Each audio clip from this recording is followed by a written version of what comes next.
ini akan dimulai ketika siswi SMP murid pindahan akan dibully oleh teman sekelasnya. Film ini berjudul Live for Life, dirilis pada tahun 2018 yang disutradarai oleh Isuke Naito. Film yang berasal dari negara Jepang ini menceritakan seorang gadis yang dibully habis-habisan namun tetap saja diam dan tidak membalasnya. Sampai akhirnya kasus bully ini menyeret keluarga gadis tersebut yang dibunuh karena dibakar. Apa yang akan gadis itu lakukan setelah mengetahui keluarganya mati terbakar? Langsung saja kita eksekusi ceritanya.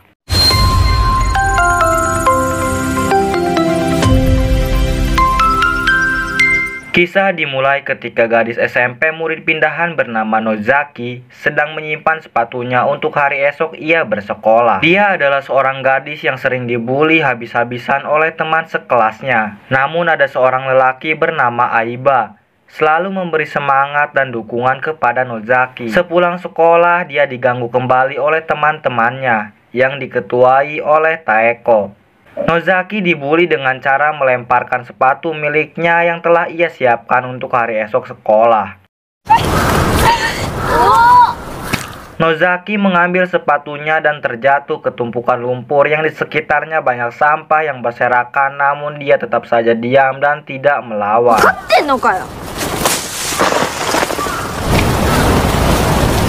Nozaki pulang dengan sangat murung karena selalu mendapatkan bulian oleh teman kelasnya.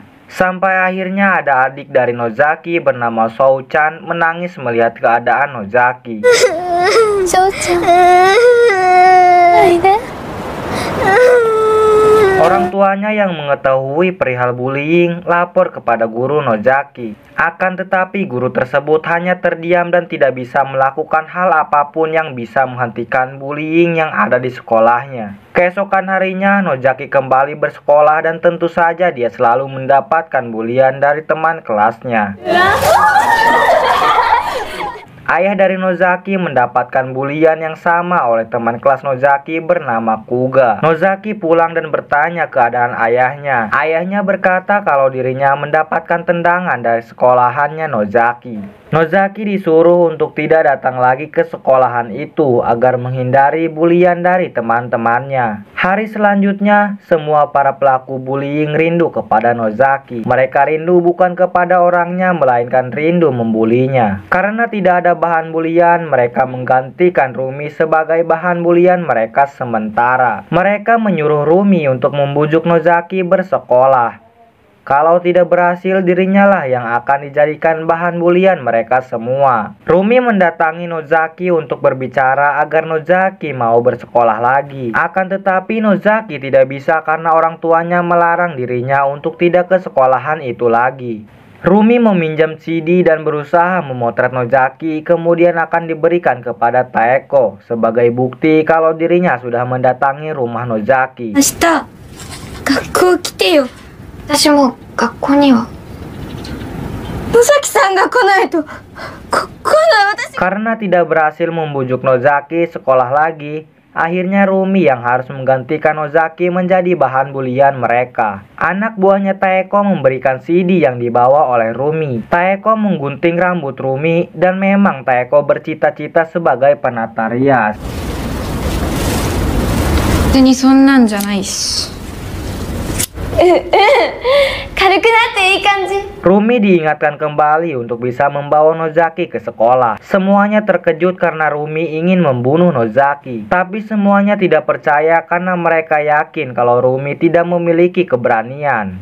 Di sisi lain, Nozaki bersama adiknya pergi jalan-jalan dan menemukan Aiba yang sedang memotret bunga Live for Life. Shou-chan meminta Aiba untuk memotret mereka berdua. Aiba merasa gugup karena baru pertama kali dirinya memotret manusia. Fotonya ternyata sangat cantik dan ditunjukkan kepada orang tua mereka. Nozaki diajak pergi jalan-jalan oleh Aiba. Saat mereka akan pergi, Shou-chan memberikan sebuah kalung buatannya sendiri. Aiba menyentuh tangannya Nozaki karena Aiba menyukai Nozaki.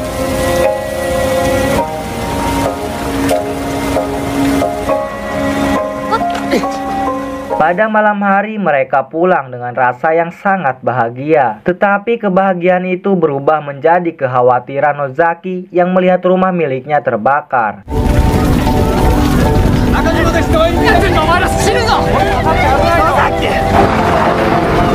Aiba masuk ke dalam rumah Nozaki untuk menyelamatkan orang yang ada di dalam rumah tersebut.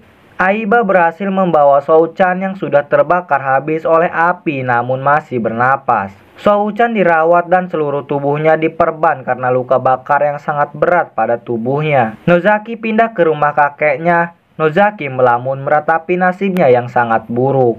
Keesokan harinya, semua yang terlibat dalam kebakaran rumah Nozaki kumpul dan takut kalau mereka semua akan masuk penjara. Kuga berkata kalau itu semua tidak akan terjadi karena tidak ada barang bukti yang mengarah ke mereka semua. Salah satu dari mereka berkata kalau tangannya akan menjadi bukti karena ada luka bakar di bagian jarinya Kuga.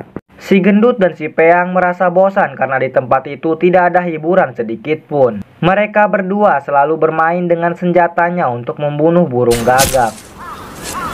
Singkat cerita, musim salju tiba. Nozaki kembali bersekolah karena orang tuanya meninggal dunia.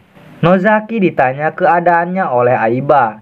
Tapi saat Nozaki menjawabnya, suaranya hilang karena efek dari tangisannya seharian full. Semua yang melihat Nozaki berusaha untuk menghindarinya karena memang mereka punya dosa kepadanya. Nozaki diajak oleh Tachibana dan dua temannya karena mereka berniat untuk membunuh Nozaki yang sudah mengetahui kalau mereka terlibat dalam pembunuhan keluarganya. 子たちも来なさいよ。私さ、思えたんだ。 Ketika Nozaki akan dibunuh Tachibana, Nozaki mengambil sebuah paku kemudian menusuknya ke bagian mata Tachibana.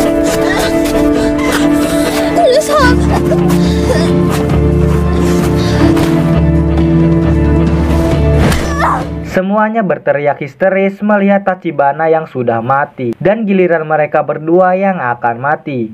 Sebelum mereka dibunuh, Nozaki diberitahu kalau itu semua adalah ulahnya Kuga.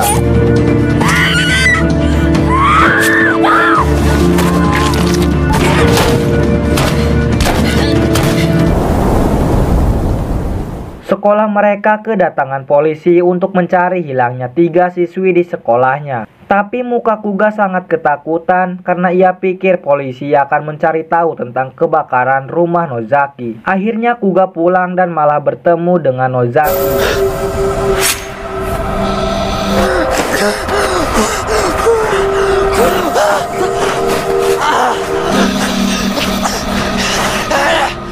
Kuga dibantai habis-habisan oleh Nozaki hingga akhirnya dia terjatuh dan sakaratul maut.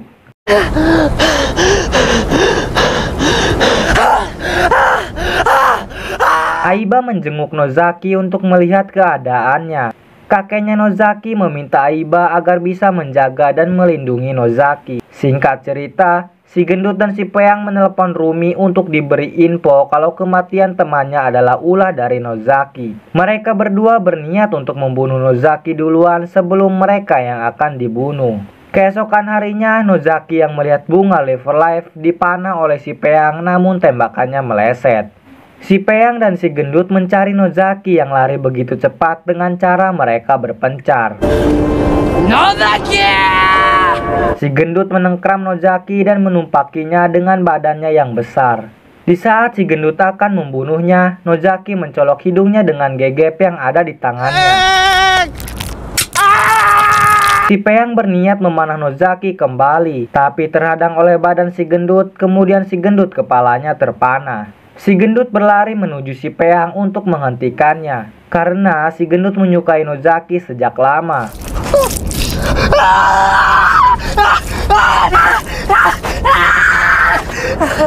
Si Peang berusaha untuk menyiapkan senjatanya kembali, tapi hal itu terlambat karena Nozaki berhasil membunuhnya.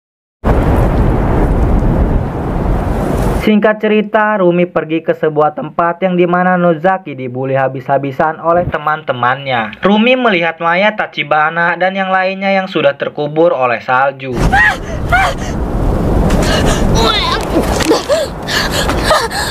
Dirinya menelepon Taeko untuk memberitahu Taeko kalau semua temannya mati oleh Nozaki. Tapi sayangnya Taeko tidak mengangkatnya dan teleponnya itu ditinggal tidur. Keesokan harinya Rumi terus mencoba menelpon Taeko. Kali ini Taeko mengangkatnya dan mendengarkan apa yang Rumi omongkan. Taeko tidak takut kalau dirinya akan dibunuh oleh Nozaki karena dulu dia tidak ikut membakar rumahnya Nozaki. Ya.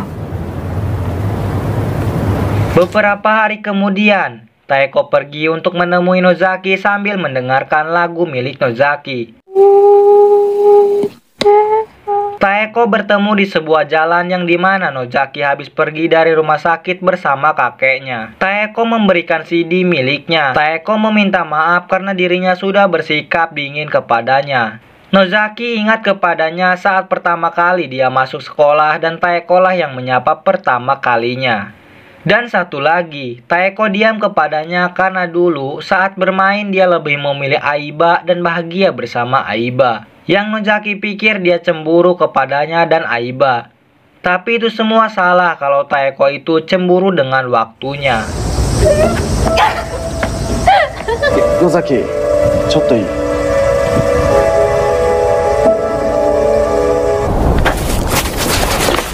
Taeko pulang sendirian. Tapi tiba-tiba Rumi akan menusuknya dari belakang. Rumi melukai kaki Taeko dan berkata kenapa dirinya menemui Nozaki. Dan saat itulah mereka berdua adu mekanik.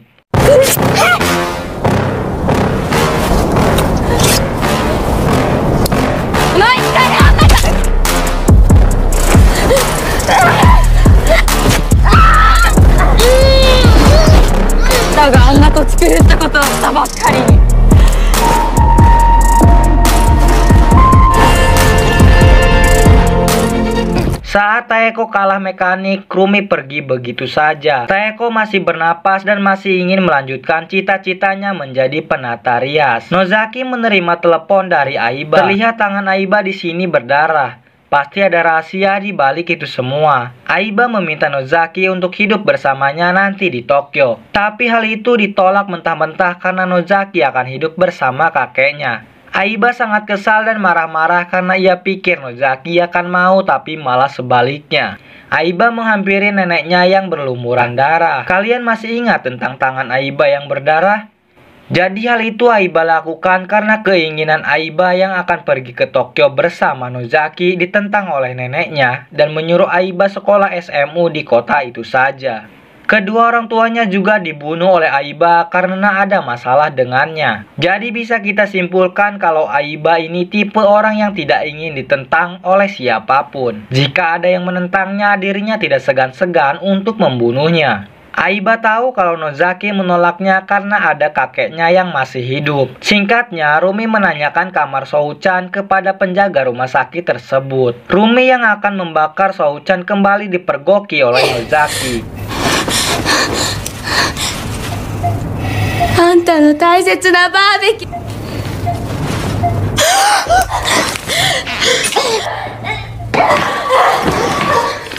Nozaki mendengar kabar kalau kakeknya mati terbunuh saat dirinya di rumah sakit tersebut.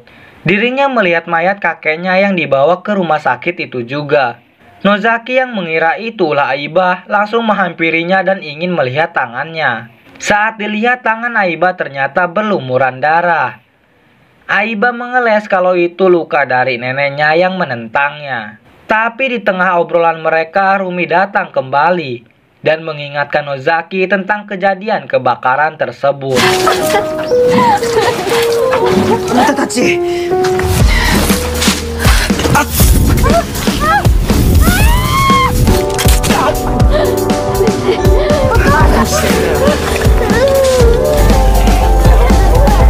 Itu semua adalah ulah Rumi yang membakar semuanya. Nozaki akan membunuh Rumi, tapi Nozaki tertusuk pisau oleh Rumi. Aiba tidak tinggal diam dan membunuh Rumi dengan tangannya. Di saat Aiba melemparkan tasnya, Nozaki melihat foto ayahnya yang dipotret oleh Aiba.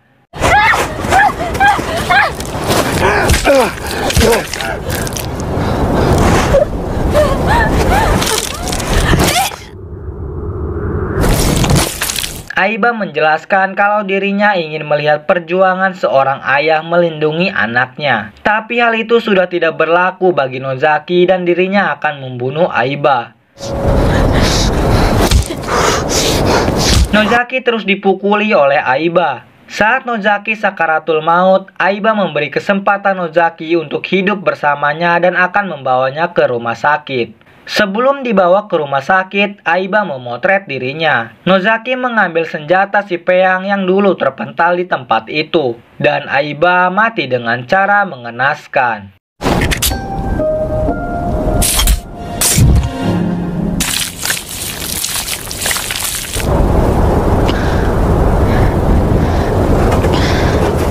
Nozaki pergi menyusuri jalan yang dipenuhi oleh salju.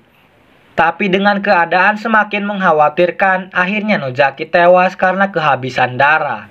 Beberapa minggu kemudian, orang yang masih selamat adalah Taeko, yang dimana dirinya akan meneruskan cita-citanya sebagai penata rias. Dan cerita pun tamat. Jujur di akhir film, saya agak terkejut karena ternyata Aiba ini nggak seperti cowok baik yang terlihat dari awal film. Dia bahkan tega membunuh neneknya yang udah tua. Terus dia juga membunuh kakeknya Nozaki. Nggak waras kan? Diceritakan kalau Aiba ini pindah ke desa tersebut dan sama neneknya karena dulu dia yang membunuh kedua orang tuanya. Film ini sadis banget tapi pelajarannya juga ada. Yang dimana kita sebagai orang tua harus selalu memerhatikan keinginan anaknya. Karena percuma saja anak itu pingin A tapi orang tua ingin B. Saya jamin itu tidak akan membuatnya tenang, malah membuat si anak tertekan atas kemauannya yang tidak terpenuhi. Jadi selama keinginan anak itu bagus dan baik, gak ada salahnya kita menurutinya. Perlu digarisbawahi, jika keinginan anak itu bagus dan baik, gak ada salahnya kita mendukungnya. Soal tentang bullying itu menurut saya tidak ada faedahnya. Jadi stop bullying dan subscribe channel ini. Jika ada kesalahan mohon dimaklumi karena saya juga manusia yang tidak luput dari kesalahan. Sampai jumpa di alur cerita film selanjutnya.